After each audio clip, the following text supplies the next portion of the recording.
Hello, everyone. I'm George Mylan. Thanks for coming back to my channel. This is about Venezuela, where, to universal astonishment and consternation in many quarters, Nicolas Maduro was abducted by the United States. Now, in Trump's tweet about it, surprisingly, he styled him President Nicolas Maduro. You think it would have been cannier to say the pretended president or whatever, or the tyrant or something like that. Him and his good wife were abducted and are currently in the United States facing various charges. Now, what about sovereign immunity?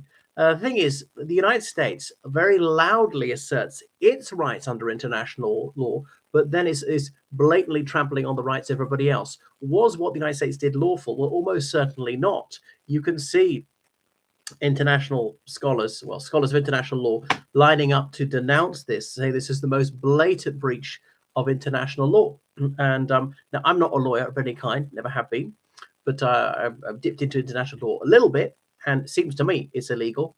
There was no casus belli, nor have they declared war on Venezuela, and Venezuela hadn't fired a shot at the United States.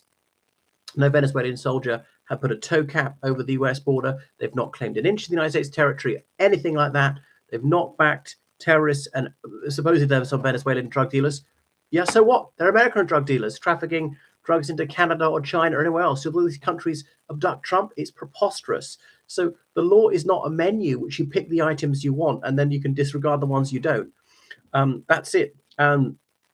Obviously, it's a big boon to Putin because they can say to the global south, look what a lawless monster the United States is, like a bull in a china shop. And this is just ram raiding. There is just a blatant crime, piracy on the high seas, and now abduction. And if they're allowed to do it, we're allowed to do it. But it pointedly shows just how feeble the Russian military is. This is exactly what the Russian military would have liked to done to Zelensky, kill or capture, and they haven't been able to. But President Trump says he'll run now Venezuela. On what basis? That the oil is stolen from the United States? How? The oil is in Venezuela under their soil. How is it American? I'm not sure if any American oil companies have their assets confiscated, but the United States has confiscated the assets of other countries without compensation. Is Cuba next in the firing line? This attempt to intimidate them by this huge menacing buildup didn't work. Some negotiations to persuade Maduro to resign and leave the country voluntarily, go into ostracism in Cuba, perhaps, that didn't come off. But just because he's fallen doesn't prove that his regime has. It's surprisingly resilient, despite these severe sanctions, despite their terrible poverty. And I know he flagrantly rigged those elections, so that, the opposition candidate got about 70% of the vote. But until now, the armed forces have stayed loyal. I mean, Trump was hoping, I suppose, previously, one of Maduro's generals would shoot him and say, I'm the president and I'll play ball with Uncle Sam. But that didn't happen. So it's unclear who's in charge now. Because, yes, there's the president, Delcy Rodriguez, and he said that he will defend their homeland and so forth. Now, most of the world is against what the United States has done. There'll be a UN General Assembly vote on this, and I reckon, the US will have about 10 or 20 countries on their side, probably 100 against, most abstaining. The United Kingdom has been mealy-mouthed at Starmer, who's so legalistic and very quick to denounce other people and say, oh, human rights matter and realpolitik, nothing else matters. He's, not voiced a view on this because he fears of upsetting Trump, because whilst the US military is so puny, it urgently needs American backing. Wow. But I mean, the efficiency of Delta Force is clear, that they managed this without any of them getting killed, and to actually get Maduro and his wife without killing them was quite a success.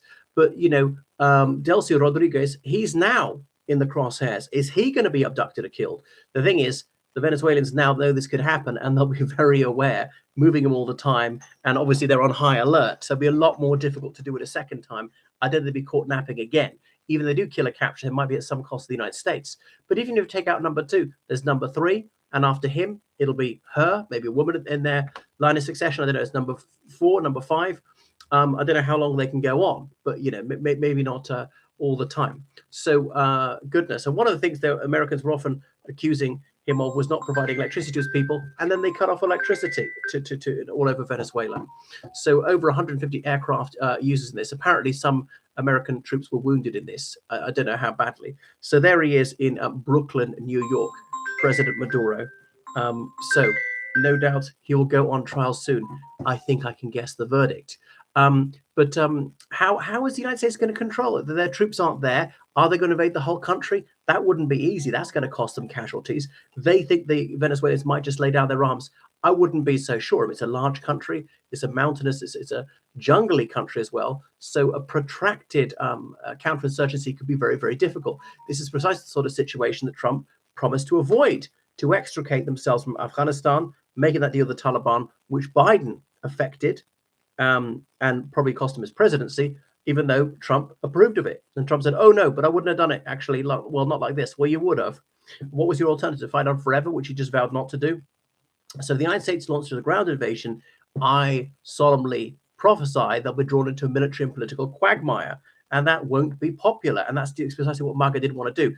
Now he has. This is doing anything to cause a splash, diverted attention from his very unpopular ICE raids, deporting tens of thousands of people. People born in the United States or people with American spouses and American children, and disrupting the economy.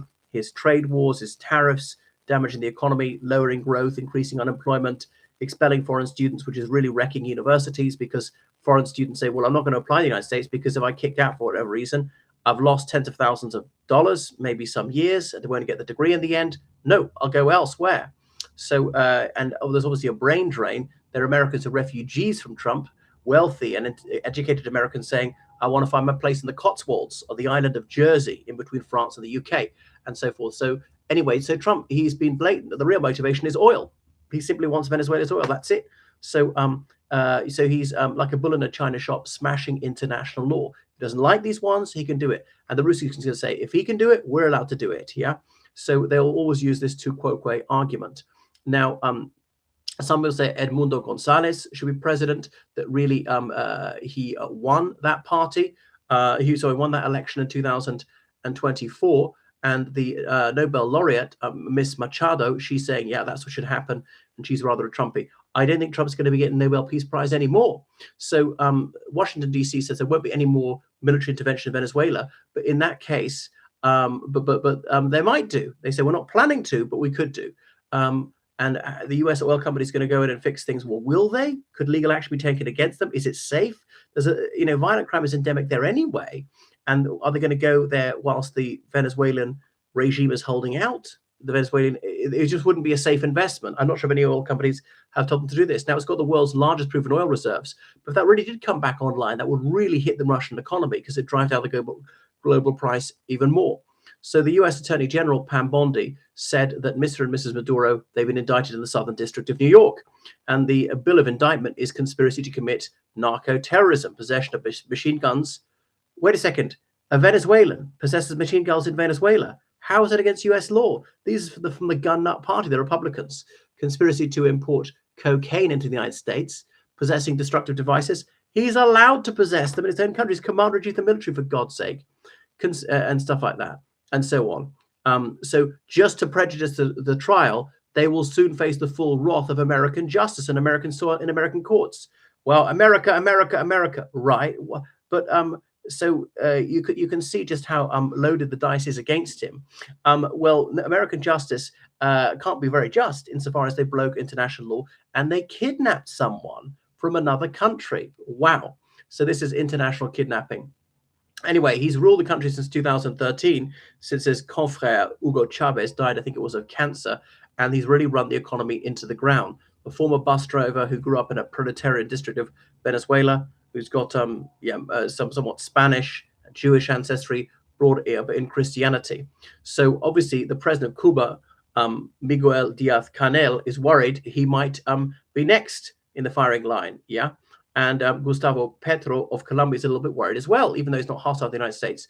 But of course, there's some Trumpites in the tropics who have applauded what he's done. Yeah, Javier Milei of Argentina has approved what's happened, saying, viva libertad, although Milei Argentina is not quite tropical. But as the UN Secretary General, Antonio Guterres, said that this is a clear breach of international law and so on. So the European Union said that Maduro was illegitimate, but want there to be a peaceful transition. And they also said, well, international law must be upheld, impliedly saying it was illegal and so on. So even most of Trump's allies have not applauded what they've done, except the Israelis and so on. So some countries have said, he should be set free. The Russians and the Chinese.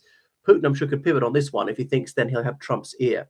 So it's not clear that the US is going to take over. It's just not that easy. They've done something very simple, but that doesn't mean the regime is gone. It's more than one person, and you may strengthen the will to resist. And he does have some genuine supporters, up to a third of the population. Some people are totally against. I mean, others neutral could be reconciled to his side. So it might get a lot more difficult than Trump, and there may be some blowback on this one. All right. Thanks for watching my channel. Make sure you subscribe on Patreon, donate to PayPal, georgecallahan79@gmail.com. Goodbye.